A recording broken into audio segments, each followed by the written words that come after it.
আসসালামু আলাইকুম প্রিয় ভিউয়ার্স, সবাইকে স্বাগতম জানাচ্ছি নতুন আরেকটি ভিডিওতে। আজকের ভিডিওতে দারুণ সুখবর নিয়ে হাজির হলাম।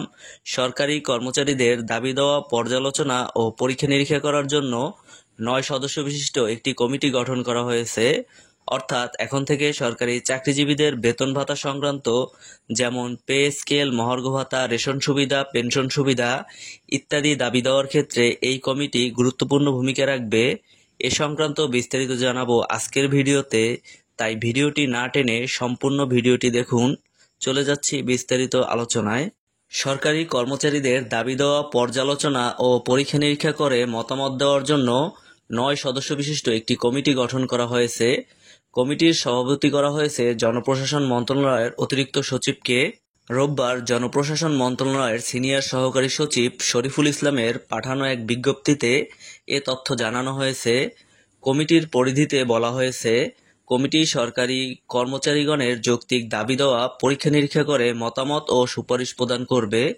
কমিটি প্রতি মাসে একবার সভায় মিলিত হবে এবং প্রয়োজনে কর্মচারীদের উপযুক্ত সংখ্যক প্রতিনিধির সাথে মতবিনিময় করতে পারবে।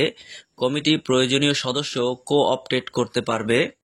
দেখুন, প্রজ্ঞাপনে বলা হয়েছে, সরকারি কর্মচারীগণের বিভিন্ন দাবি দেওয়া পর্যালোচনা ও পরীক্ষা নিরীক্ষা পূর্বক মতামত বা সুপারিশ প্রদানের নিমিত্তে সরকারি কর্মচারীদের দাবি দেওয়া পর্যালোচনা সংক্রান্ত স্থায়ী কমিটি নিম্নরূপে পুনর্গঠন করা হলো।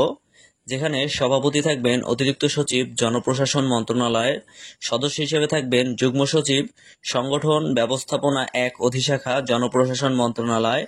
সদস্য যুগ্ম সচিব, বিধি 1 অধিশাখার, জনপ্রশাসন মন্ত্রণালয়।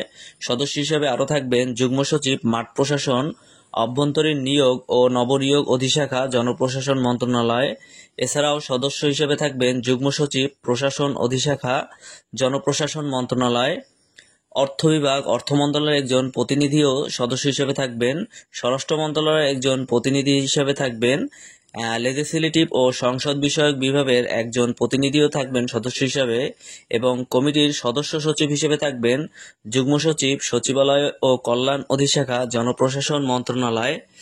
কমিটির কার্যপরিধিতে বলা আছে, কমিটি সরকারি কর্মচারীগণের যৌক্তিক দাবি দেওয়া পরীক্ষা নিরীক্ষা করে মতামত ও সুপারিশ প্রদান করবে।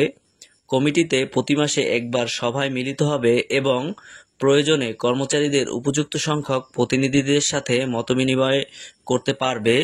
কমিটি প্রয়োজনীয় সংখ্যক কো-অপটেট করতে পারবেন। তো ভিউয়ার্স, এই ছিল আজকের ভিডিওতে। ভিডিওটি ভালো লাগলে অবশ্যই ভিডিওটিতে একটি লাইক দিয়ে আমাদের চ্যানেলটি সাবস্ক্রাইব করবেন।